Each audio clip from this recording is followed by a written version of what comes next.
Well, thank you everyone for coming. Today, we are going to speak, well, Nancy Olson is going to speak with us about accessibility.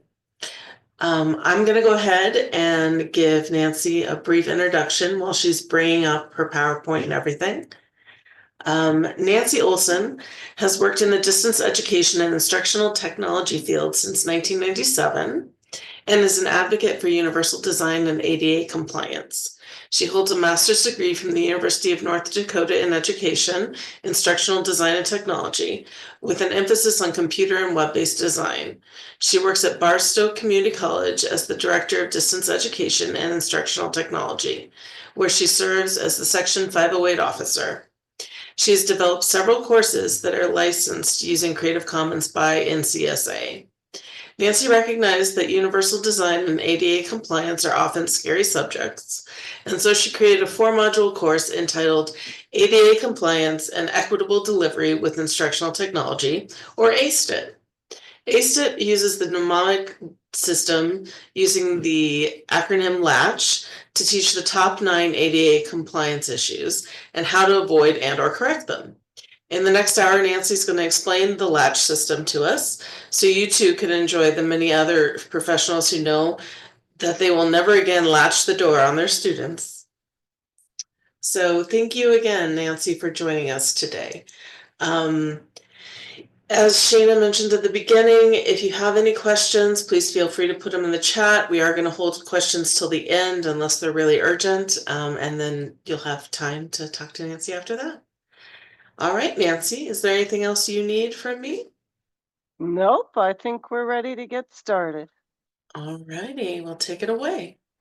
All right, give me a minute here to share my screen.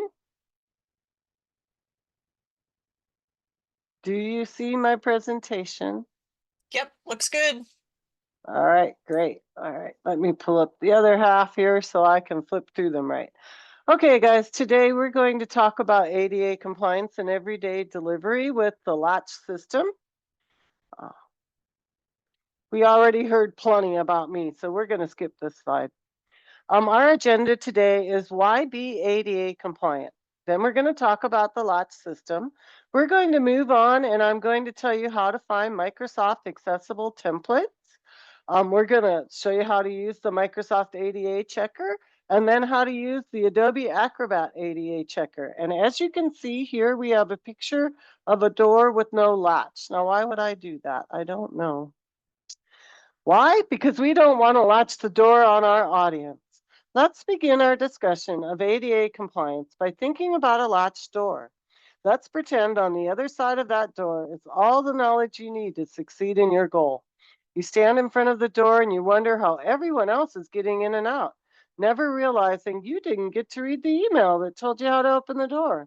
That'd be frustrating, wouldn't it? So why should we be ADA compliant?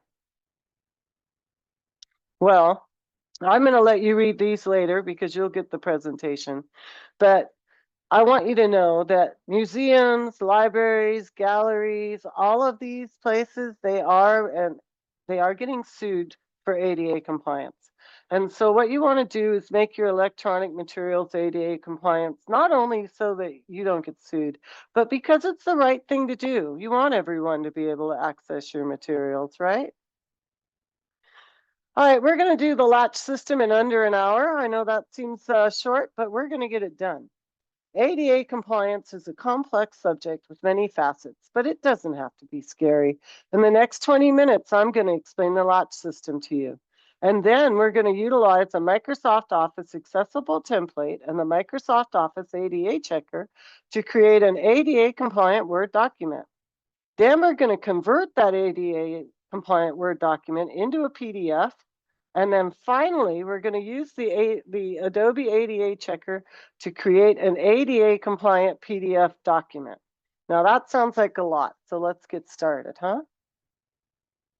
All right, so the latch components are linearization, reading order, links, lists, alt text, tables, color, contrast and meaning, closed captions, and headers. So let's talk a little bit about each of those. So linearization is just a really fancy word for reading order. A screen reader, that's what's used by students who have visual impairments. It will read information in the order the content creator presents it. So the best way to present content is in a simple layout that allows information to flow from left to right and from top to bottom, because that's how we read in English, right? Incorrect linearization, it more often happens when you're creating flyers in Word or converting the flyers to PDF than does when you're creating web pages. Now, here's an example of linearization in a table. Now, the screen reader is going to say to anyone who can't see that basement up, exclamation mark, toilets flush, must. But people who can see are going to read basement toilets must flush up. So as you can see, that isn't an equivalent message, and that's why you should not use tables for linearization. All right, so let's go on to link rules. Now, links should be concise, 1 to 5 words. That's a good length. They should never be hidden. So don't make links with no text. That's what spammers do. Have you ever clicked on somewhere that you thought was just white and suddenly you're in a new site? That's because a spammer sent you there. So don't do that. Avoid using the actual address as a web link. You don't want to take a 5-mile long web link and then slap it in there, hit the space bar, and it's a link, but no one can really know where it is, and it's way too long. The actual address is going to be okay when the link is short and makes sense. So if we were going to my college and we did www.barstow.edu, that's pretty short, and most people can get there. And also if the page will be printed, because if the page is going to be printed, they can't click on the link, right? Can't click on the link on a flyer. Linked images must use alt text to describe the link. So make sure that you're using alt text. And links should be underlined and look distinctive. And that's really easy to do. Just don't change what your program has done. Now, lists have some do's and don'ts as well. So you do use key terms and concepts, should be a list, organizing like information, numbered steps, additional information links, and you use headers to break up long lists. Don't indent more and make different kinds of bullets with the indent key, because a screen reader doesn't know that you've done that, and it just keeps it all one level. And so you break it up with headers, and headers will let the screen reader tell them it's different levels. Now, don't use lists just to draw attention. Don't group unlike information. Don't create unnecessary sublevels. Don't use customized bullets, because the screen reader will not know it's a bullet, and you've now lost the usage of bullets. Don't add extra hard returns. It's no longer a list if you do that. And never, ever, ever manually create a list. Always use the toolbar and the icon for bullets or numbers. Now, alt text rules. Every image must have alt text. Decorative images can use the empty alt tag, and a lot of programs anymore have a decorative image checkbox. But if they don't, just 2 quotation marks. That tells the screen reader they can safely ignore it. Now, images may be described within the text surrounding the image. So you can, if you're saying, I can't do it in 120 characters, that's okay. You can put it directly beneath the image. You can describe it. Alt text shouldn't be redundant. So you don't use image of or graphic of, because then the screen reader says image of, or graphic of, image of, depending on which one the screen reader uses.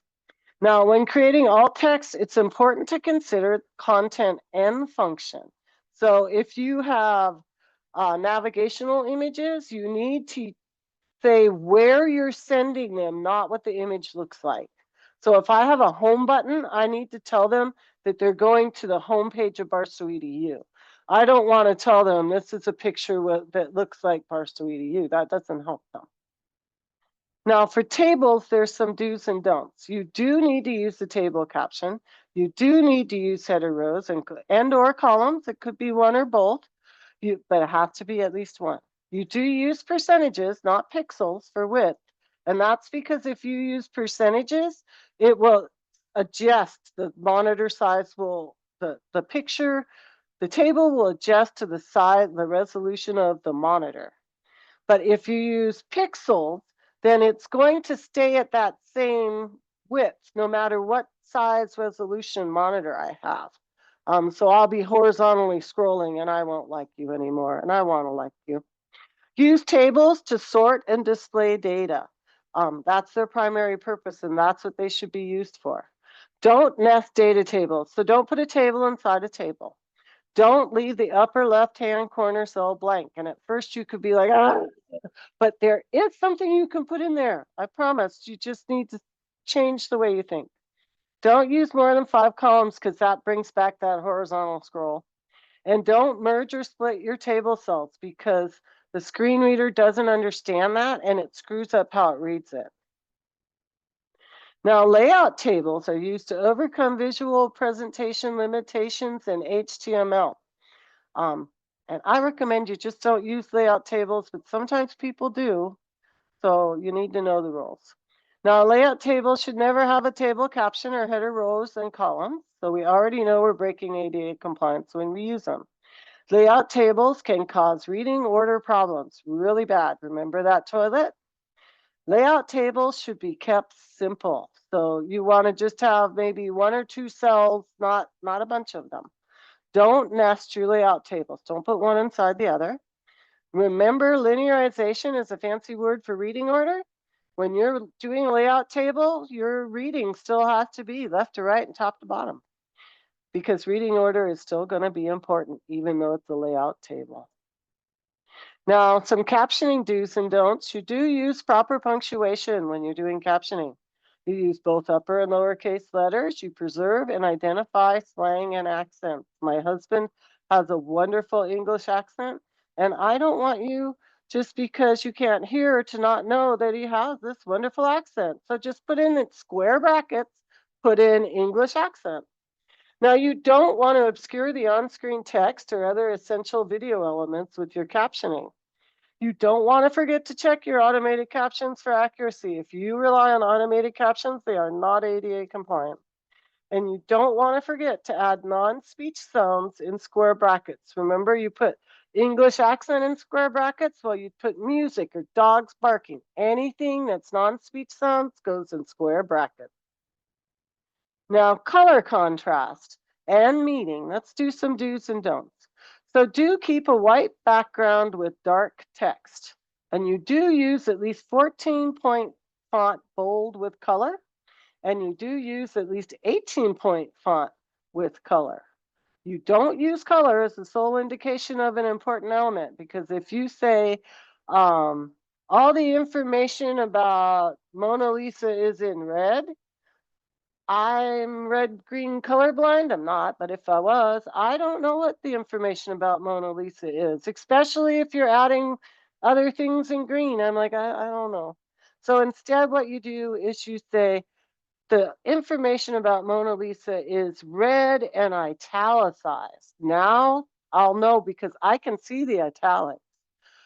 Don't use a dark background with dark text, and don't use a light text with a light background. The very best thing you can do is white background and black text. Now, I found a light blue one, and it's not bad, and it meets ADA compliance, but I did it because you guys are glamours, and I know glamours love artistic things. And so I wanted you to see you can use color, but you just need to make sure the color contrast is going to be sufficient. Now we have some heading rules. Headings are used to set the hierarchy for a page. So they tell someone with a screen reader, and even if you don't have a screen reader, how important information is. So your top header is header 1. That's the title. You use it once and that's it. Now header 2 is your primary main subject. So you're going to use that for your main subject. But say that you want to talk about 2 different things underneath that main subject, that's header 3. And you can go down to header 4 even if you need to inside of header 3. Now, headings delineate topics and their relative importance, just like I said. And screen readers can use headings to skip to specific topics. So if I'm blind and you give me a long document and you don't use headers, I have to send that screen reader through every page looking for it. But if you use headers, and I want to find out about Mona Lisa in a book of 50 artists, I can click on the Mona Lisa header and bam, I'm right there. That's why you use headers. Heading order also shouldn't be skipped. So you don't do heading 1 to heading 3, you do heading 1 to heading 2. Okay? And I highly recommend, even if you think, it's too big, I don't like the way that header looks.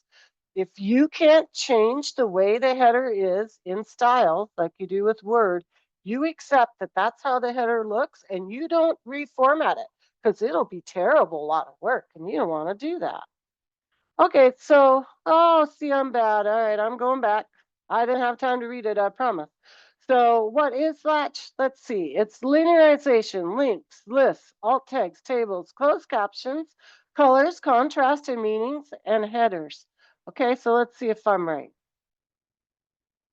Okay, so yep, that's Latch. It's an acronym for the top 8 electronic document components of ADA compliance. And now that you see this image, now you know I've sent you the email and you know how to get inside, right?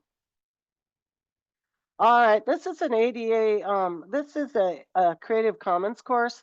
It's attribution in non-commercial share alike. I do want to show you, I'm going to close this now, but I do want to show you just so you can see that over here, here we go. Oh, here we go. I don't know if you're seeing this. Are you seeing this is Canvas Commons? Do you see that? Yes. Okay, so these are 2 classes that are completely free for you. The first one is ADA compliance and equitable delivery with instructional technology. This one is geared more towards GLAM people, faculty, anyone who's going to be creating content in Canvas or on the web or in Microsoft or creating PDFs. The second one is fun. It's fun and it'll get people to want to do it because it's a gamified course. And what this one does, you buy a few extra things off Temu or Amazon, just little party favors. And as you go through, you know, they play Jeopardy, they play bingo, they have a scavenger hunt. It's a lot of fun and the students love it. So I highly recommend it if you have a little budget and can buy a few little trinkets for toys or for prizes. You know, people love free stuff. It doesn't really matter what it is. What matters is it was free, right? So now what we're going to do is we're going to move into, oh, I'm on the wrong side. There we go. Let me move myself over. Oh, I promise I'll get moved over soon. I'm dyslexic, so sometimes I flip things. I apologize, but that's life, you know. Here we go. Okay, so what we're going to do today is first I'm going to show you how to find accessible templates. I always forget the quotation marks and then I have to go look it up again. Don't forget the quotation marks. So you just do File and New, right? You're going to scroll down here a little ways and you're going to come in here and type accessible template with the quotation marks. I always forget them and then it doesn't work. Okay, now see, these are not all the way ADA compliant, but they are going to be a lot more ADA compliant than if you didn't type this. And as you can tell, there are all different kinds of things that you can choose from. So you should be able to find the things here that you need, and they are going to be more ADA compliant than if you didn't do it at all. But now we're going to look over here, and I'm going to show you under Review and check accessibility. So I'm going to go to the home page and close my accessibility checker just so you see again. Review and check accessibility. And that brings up the accessibility checker. See, and if there are issues, it's going to tell me about them. So I generally just leave my accessibility checker open as I work. What we're going to do today is we're going to create some postcards. So we're going to go ahead and switch out these nice images here. And as you can see, they print these out from your website and then they have nice images from your museum or your library or your gallery. Okay, so we're going to right click and we're going to change the picture on this device. Okay, we're going to choose this first one here. And now you can see this is nice, but it's missing alt text. And it tells you that over here, missing alt text, because I changed the picture and now it doesn't know what it is. So I'm going to come over here, and I've already set myself up for success. I believe in doing that. So let's hope I'm successful. And we're going to change our alt text. Okay, so we're going to view the alt text. That changes this. And we're going to paste this in here. So now we have alt text in there, right? But we also, the people that don't use alt text, they don't see that. So we're going to paste it in here too. And now we have a nice coast image here. We're going to do the same thing a few more times. I believe in repetition, it helps to learn. So we're going to change the picture on this device. We're going to choose this second picture here, insert it. Now you can see that this went from landscaping green to nothing. And that means we have another ADA compliance error. But we can fix that by putting in what it really is. Oops. It's harder than you'd think, even though I have it set up for success. Sometimes my success is not happy. All right, here we go. Don't be bad to me today. There, that time I got it. There we go. All right, so now we're going to paste this in here. We already have the alt text open. We can just paste it in. We can come down here now. We can paste this in.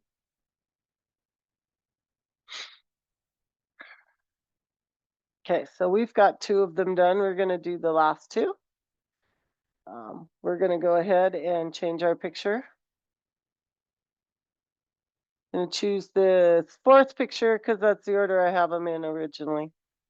We're going to go in here now. You can see we've lost our alt text. That's not a good thing. So we're going to put it back. All right. Oops. Almost putting it in the wrong place. All right. So we're going to paste it in. We're going to come down here. Also paste it into this one.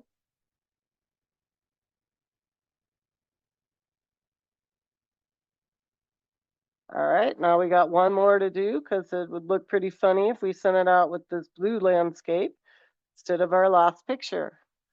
So now we're going to do this beautiful picture here.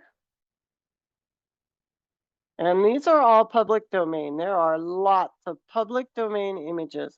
And you can use public domain. As long as you attribute it, you can use public domain without having to reach out to anyone. And that's a nice thing too. So first we're going to add in our alt text.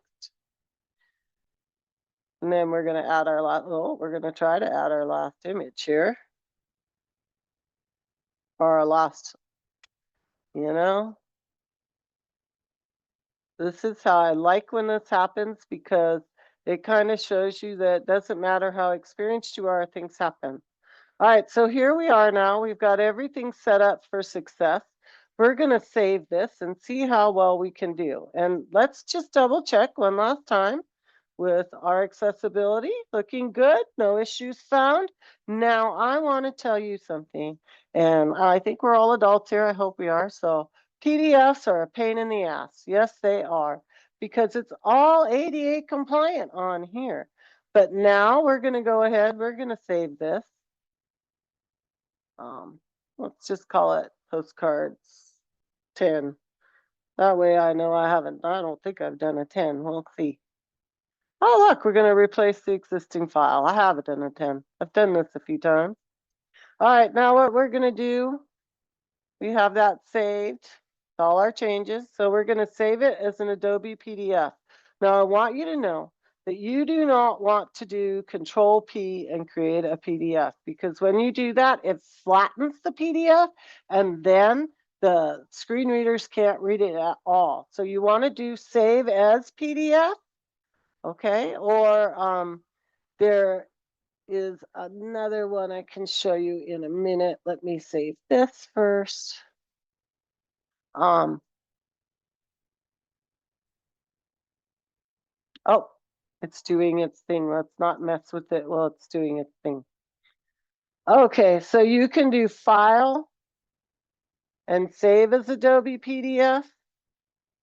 And if you have Acrobat installed like I do, you can create a PDF, but you don't want to do Control P to create the PDF because it'll flatten the file. All right, so I have this over here. I'm going to drag it over so everyone can see it. Not fair, I'm the only one who can. That's not nice, is it?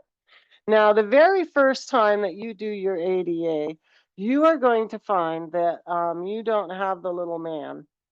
Here's the little man. See him over there in the corner. But that's okay. You can come to Tools, and you will find the little man here. Just got to scroll down here to Protect and Standardize. There's accessibility.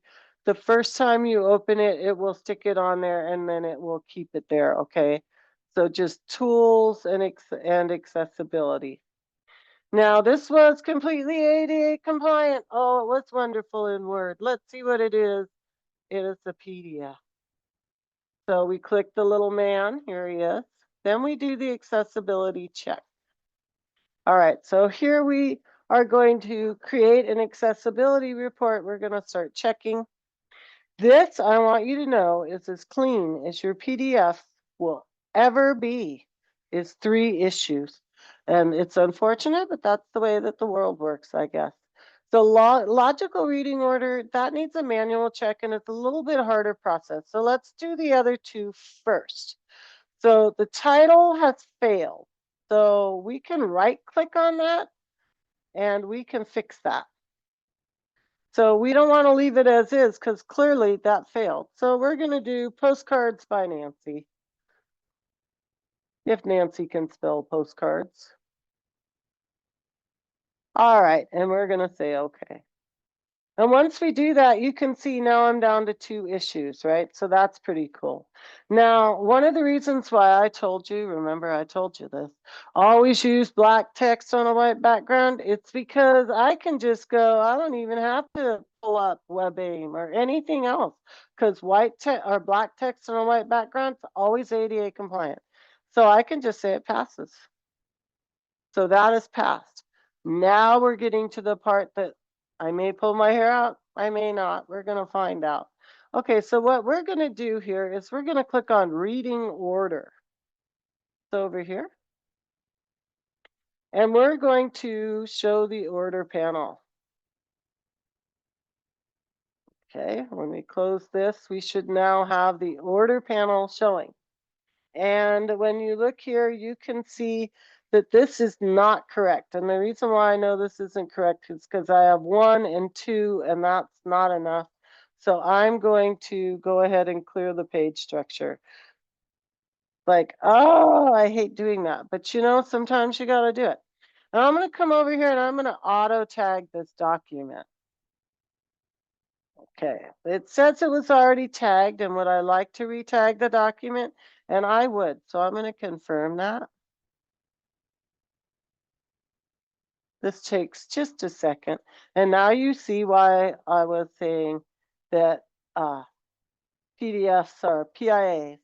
They're a pain in the ass, and that's because they're never ADA compliant out of the gate. And just a little fun fact, when I open this up again, it's going to give me back those same 3 errors, even though I'm fixing them.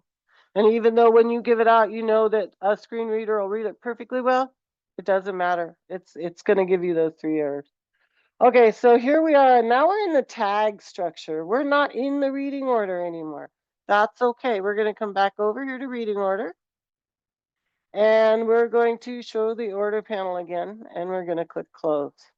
Now, one thing that it's much better. This is how we want it to look. This is close as Adobe ever gets. So we're doing real good. Now, but you see that this says 5 and this says 1. And that's because for some reason, Adobe has decided that all images should be at the bottom and that everyone with a screen reader wants all the images at the end. But can you imagine how confusing that would be for you?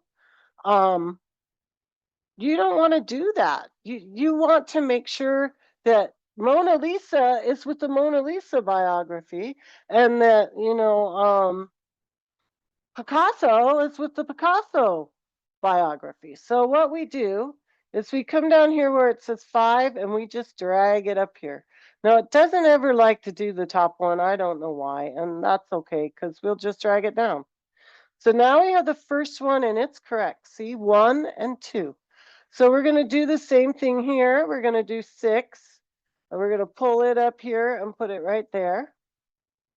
Now those two are correct. We're going to grab these two, we're going to pull them up and we're going to put it right there. Those two are correct. And then we're going to do the last one here. Okay, so this page will now read to them that it's an image and what the image is, and that's what we want. Okay, so now on page 2, when we click on that, we should go down to page 2.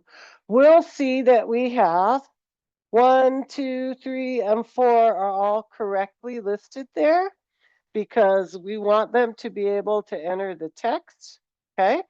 And then these ones, they're not quite correct. In order to fix them, you'd have to re-tag these ones by creating tags. But I want to give everyone time to actually have questions, so we probably won't reorder those. But as you can see, this is going to come up and be another issue that you have. So now that we save this, we're going to go ahead and file and save.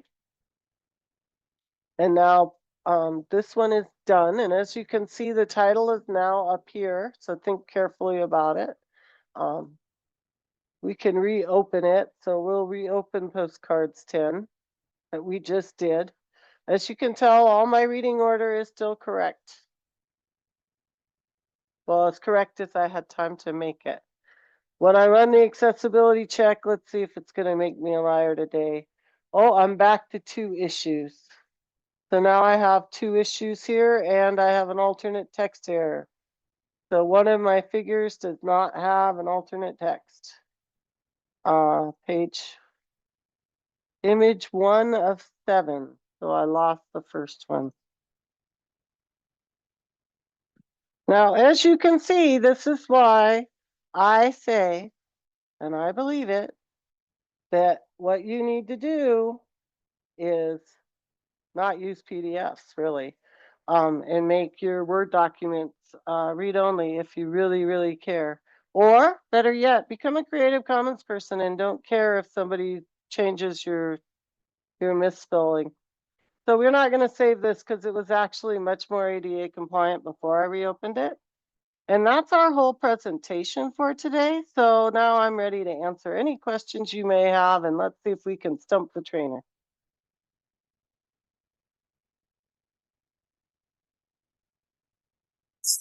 So there's a question in the chat. Is there an alternative tool to Adobe Acrobat Pro? There are for to create PDFs, but all the PDF makers are gonna have issues like that. It's the format, it's not the program so much.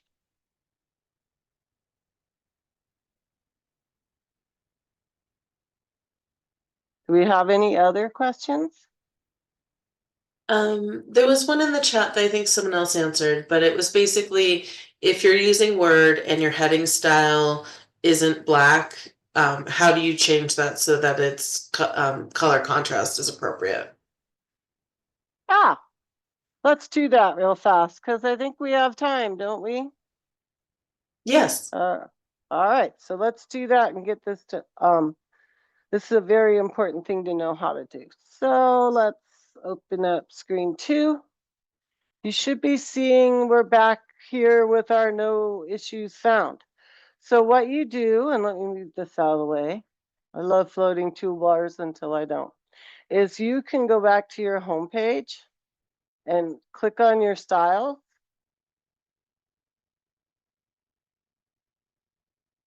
Oh, look, my styles are not listening to me today. There we go. I don't have any styles. That's terrible. What happened? All right. Let's close this and open a new document because I know I have style. All right. So here's your styles, and you'll notice that they're blue, right? Because Microsoft Word has made them all blue. But you can right click on this. So you just go to Style. You go to the one you want to change, you right click on it and you do modify. Now, when you modify this and you change it to say black, right? It's good. And say that you had, shouldn't have, but say you did for some reason, 20 header ones. It's going to change those header ones on all of them. So let's see. This is a header. This is a header. All right. So when I highlight it and I create a header, we'll do heading 2. And then I highlight it and I create another heading 2, right? When I go in here and I modify it and I change it to black and I save that change, both of them become black. So it should have kept it. Yeah. So now we have black headers. And now you kind of see why they're dark blue. It's to distinguish them from the rest of your text. And luckily they made it a dark enough blue that you can leave them this color that they want it to be, and it will be fine. It will meet color contrast. Do you have any other questions?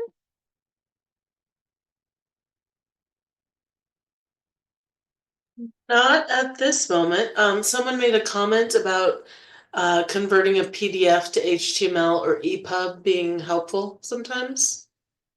Sometimes it is, because sometimes you can pull, like I said, HTML is, it's more friendly language for ADA compliance than Word and PDF. So sometimes by converting it, you can pull out things that you need to make the original document better. Nancy, I have a question. If you use Ally, Blackboard Ally in Canvas, and if you do, have a follow-up question about that. I don't use Ally because the California Community College system uses there's Canvas embedded one, and then there's another one. It's got a P on it. Pearson, but I have used Ally before. If you have Ally and you're using it in Canvas, it's fairly good, but you need to learn the acronym latch because there are no ADA checkers that check and catch everything. They just don't. They catch some of them and they don't catch others. Like linearization is a really hard one for any ADA checker to catch.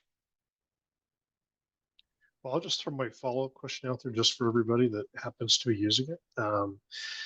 Just a FYI that Ally will sometimes flag accessibility issues in Word files that even the Microsoft checker doesn't flag. So there's some incongruity between Microsoft's built-in checker and Blackboard Ally, which is interesting that Ally is actually a little bit pickier about certain things. So I thought I would just share that with everybody who happens to be using that, that you may go through Word, it looks fine, you put it into Ally and it's throwing errors. Yes, and one of the reasons why it's going to throw errors is that the Microsoft ADA checker will not fix your table. So tables, remember I told you should have captions and should have header rows, but Microsoft Word, it doesn't give you an easy way to do that. So I'll show you how to do it real fast. So what you're going to do, you insert your little table. We'll just make it little. All right, so color and fruit and like or dislike. Okay, so color is red, apple, and I like it. Okay, but this is not a compliant table. But if we go, maybe they've made it better. Oh, I hope they have. Sometimes they catch me even though I use it all the time, but I don't think so. So see, it looks good, right? Tables, missing table header, listed. It doesn't even tell us it's not there. So we have to make it know it's there. So to do that, we're going to go to, well, Gonna right click. Love right click. I don't know why. Go to table properties. And first we're gonna give it an alt text. This is pretty much our captioning, so fruit, you know. That's kind of what it is. Then we're gonna go to row, and we're going to repeat it as the header row and say okay. At least now your table is ADA compliant, but as you can tell, it didn't catch it. Now it says it will, but it still didn't. So you have to catch those kind of things yourself. And what's interesting to me is if all of the ADA checkers got together and they like combine themselves into one, then we would have an ADA checker that caught everything. But we don't. We have, like I said, we have two in Canvas. One catches some things, one catches the other. Neither of them, even together, they don't catch it all. Ally does a really good job. I think it's a lot more robust than Word, but it doesn't catch it all. There aren't any that do. And that's why you have to be cognizant of and learn the compliance issues that are going to come at you.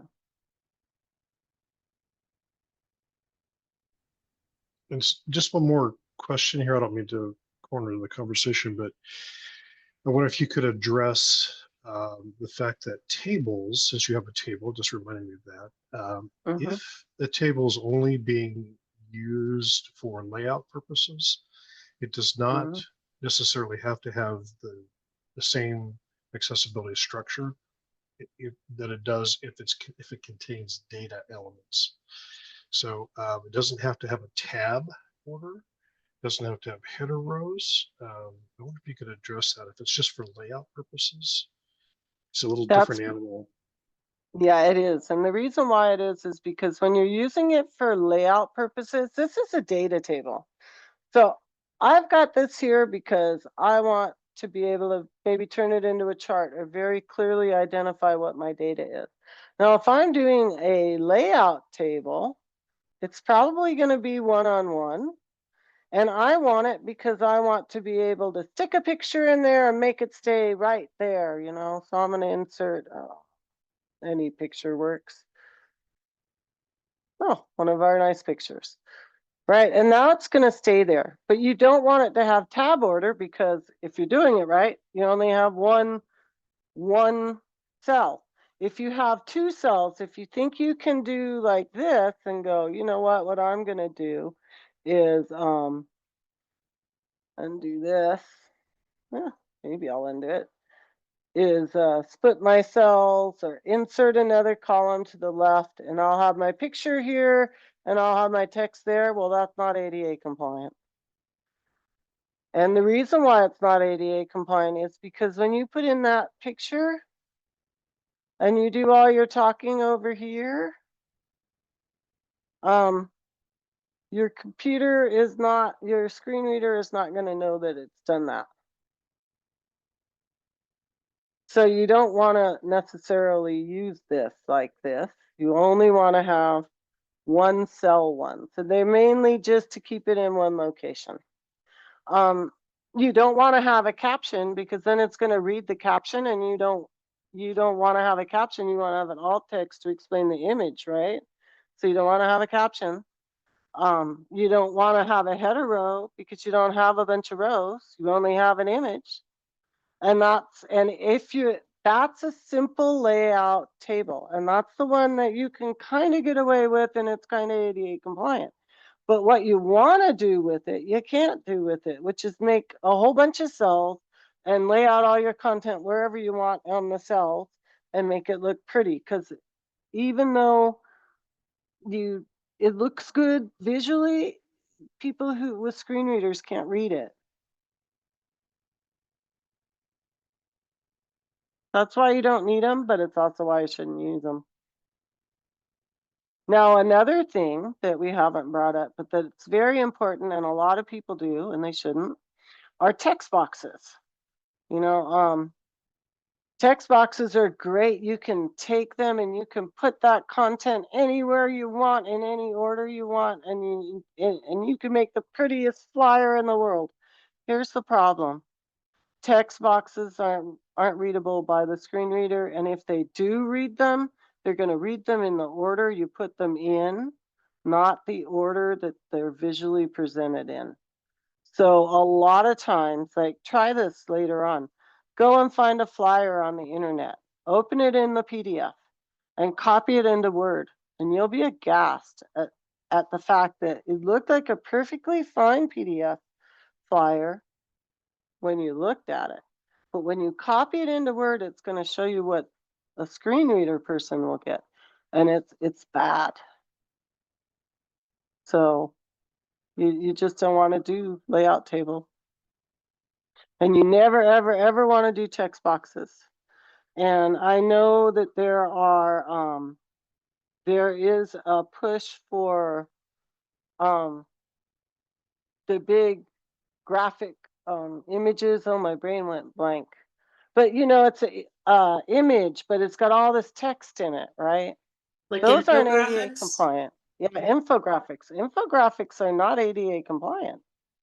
They are not. And the only way to make them ADA compliant is to take and make either another page, if you're like on the internet, that lists it all out, and then tell the people, you know, if you're visually disabled, you can click here and read it, or to recreate everything underneath it on the same page. And that kind of loses its beauty when you have to do that, doesn't it?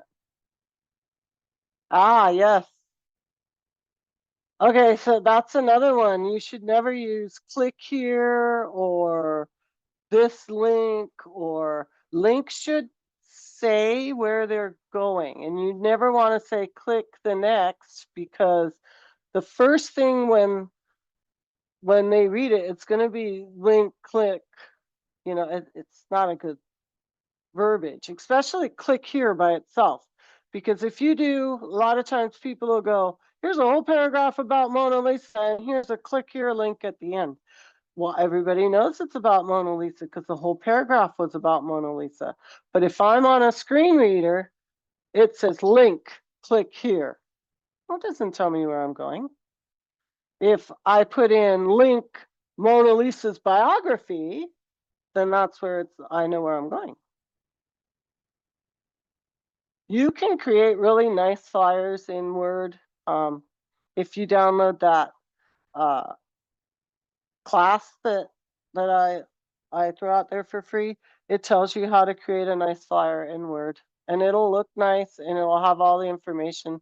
It won't be quite as fancy dancy as the ones with text boxes here, there, and everywhere, but everyone will be able to read it.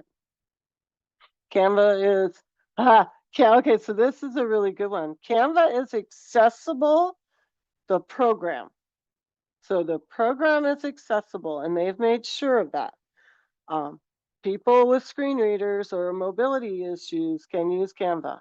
The content that's created with Canva is only accessible if you make it accessible. So if you don't know how to make things accessible, Canva isn't going to do it for you. And a lot of VPATs, that's the voluntary product accessibility template, but everybody just liked it, so they went with it. The VPATs are getting really clever about saying, we are a streaming video software. Our software is compliant, but what you make with it, that's on you. Yeah, it is very difficult to make Canva designs accessible. It really is. I don't even use Canva. I don't use tables for layout purposes. I really don't, and I don't think people should either, but people are going to probably do it anyway. So I think it's better that we tell them to use a single cell and to keep it right where you want it. You can't make it smaller. You can't put text on the side of it. I mean, once you give them all the downsides, a lot of times they'll go, I'm just not even going to use that then. Fine. Right? Nancy, there was a request a little bit up in the chat to show us the headings again, how to fix them by going through the menu. Sure. So to fix them by going through the menu, here, let me make my page width a little bigger. I like page width, it makes it bigger to see. So I always just fix them through here. But there is a way to fix them through the menu. You just have to figure out which one it has. I think Adds and either way styles. would be fine. They just want to Okay. see how to do it again. Okay, so if you go to design, you can also do it here. But let's go back to home. You go to styles. Now you right click on it. So you use your right mouse button. You're going to choose modify. Okay, and right now this is automatic, but we're going to change it back to this dark blue, which is ADA compliant. As you can see, that made this nice dark blue, but this is still black, and that's because this is a header 2. When you click on it, here's another hint. You can also highlight a header, go to styles, right, and click on it. And that lets you also right click and modify. So, and we'll change this back to blue because I like the contrast. It makes it really clear for visual people that this is a header. So that's all you have to do. Now, Thank if we you. do a, There was also another question about fixing the headers for the tables as well, when you get a chance. Sure, the easiest way to make these into headers is to highlight them, go to styles, and do header. So now these are all headers. They're a heading row, which means that if we go down far enough, down to the next page, it should replicate, which is what we want it to do. So let's see. But that doesn't change and make the text header, so you have to manually do those as well. A lot of tabs, I should have done 2 cells. We're almost on the next page. Or I think we are. Ah, see, and we get that's why you check that, because it brings back this. But to make it a header so that the screen reader knows it's a header, you just highlight it and make it a header. Now, you guys didn't notice this, but these headers are incorrect because this is header 1 and this is header 2. And we want to have our headers in order, remember? So this should be header 2. This should be heading 1. And these are all now 3. You can go back up. So you can go from 3 and make this another 2 down here. But you can't go the other way and make it a 1. And yeah, can't make it a 5. They do have 5s in here, I think. Nope, they stopped at 4, thank God. For a while they had them up to 6. It was too much. Do we have any other questions? Anyone else have a question they want to unmute for or put in the chat? I think we've got time for one more.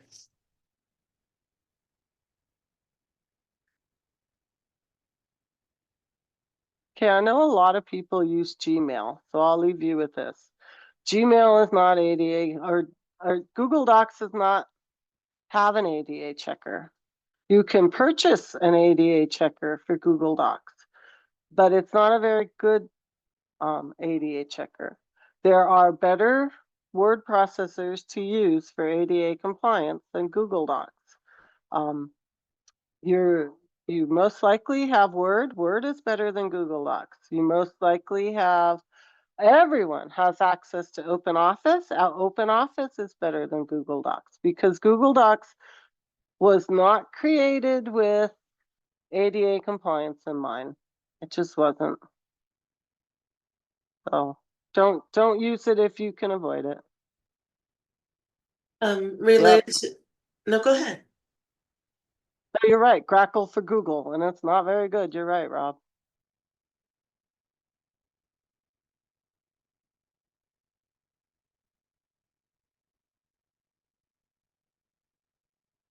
Just one last question, Nancy. Are there any other Mhm. tools that you use that particularly help with accessibility? Or maybe like you mentioned, Google Docs is not ideal for accessibility? I believe I've heard, and I believe it's probably true, everyone can get a free Canvas account, right? And inside Canvas, they are going to start, I heard as of next year, offering Canvas Studio. Now, Canvas Studio has it's a streaming video creation tool, has a wonderful captioning tool. If you don't want to go down the Canvas route, and I get it because it's an LMS, YouTube has a great captioning tool. You want to go in though, you always want to fix your captioning and make sure that it's ADA compliant by correcting the errors. 80% isn't enough.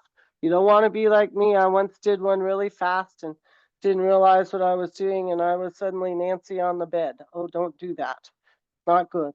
Everybody laughed. I mean, they had a great time, but I don't want to do it again. Another one that's great for color contrast is WebAIM, and that's a free tool. You can download WebAIM and you can run it on your web pages, on your pretty sure it runs on Word too. It'll tell you color contrast and some other issues that crop up. So that's another good tool.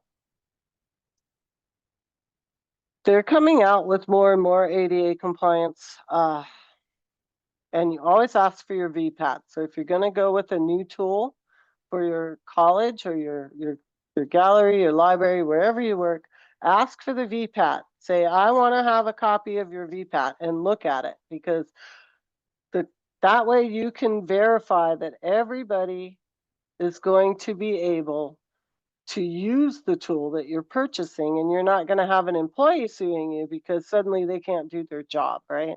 You don't want that. Now, WebAIM is awesome. It's free.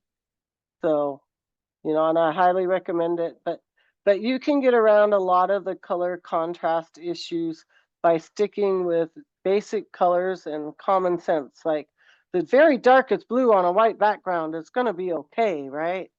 But if you're using gold on a white background, the odds are really good you're not okay. And that's when you start downloading the WebAIM, because it'll help you pick one that is okay. Great. Well, thank you so much, Nancy, for sharing all this information with us today. I know we really appreciate it. And thank you everyone else for joining.